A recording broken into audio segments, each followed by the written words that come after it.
जहाँ मांग है वहाँ प्रार्थना नहीं है, और मांग ही प्रार्थना को असफल कर देती है।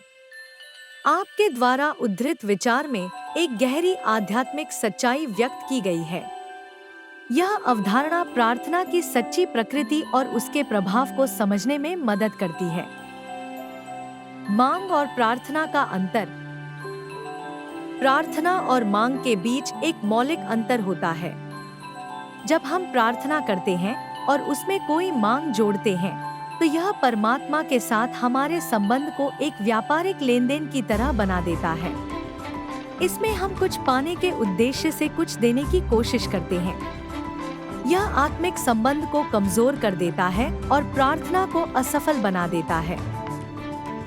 प्रार्थना का सच्चा स्वरूप। प्रार्थना का सच्चा स्वरूप समर्पण और श्रद्धा में है।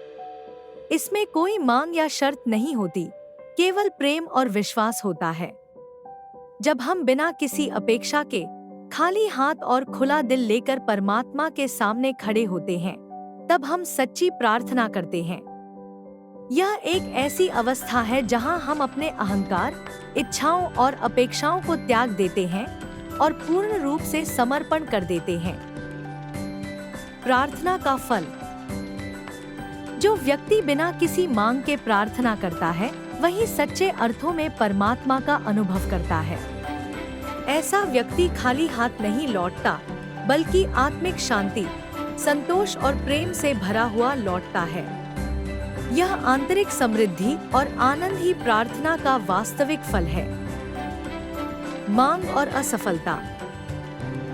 जब हम मांग करते हैं और हमें वह प्राप्त नहीं होता, तो हमें लगता है कि हमारी प्रार्थना असफल हो गई। लेकिन सच्चाई यह है कि प्रार्थना उसी क्षण असफल हो जाती है जब उसमें मांग शामिल हो जाती है। मांग करने का मतलब है कि हमें परमात्मा पर पूर्ण विश्वास नहीं है और हम अपनी इच्छाओं को अधिक महत्व दे रहे हैं। समर्पण का महत्व। प्रार्थना में समर्पण का महत्व सर्वोपरि है। जब हम अपने आप को पूर्ण रूप से परमात्मा के चरणों में समर्पित कर देते हैं, तो हम उनके अनुग्रह और प्रेम को अनुभव कर सकते हैं। समर्पण हमें हमारे अहंकार से मुक्त करता है और हमें आत्मिक ऊंचाइयों पर ले जाता है। निष्कर्ष। प्रार्थना की सच्ची शक्ति समर्पण, श्रद्धा और प्रेम में है।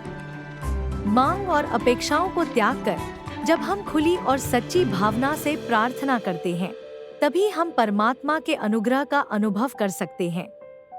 यह आंतरिक यात्रा हमें आत्मिक शांति और संतोष की ओर ले जाती है, जो कि सच्ची प्रार्थना का असली उद्देश्य है।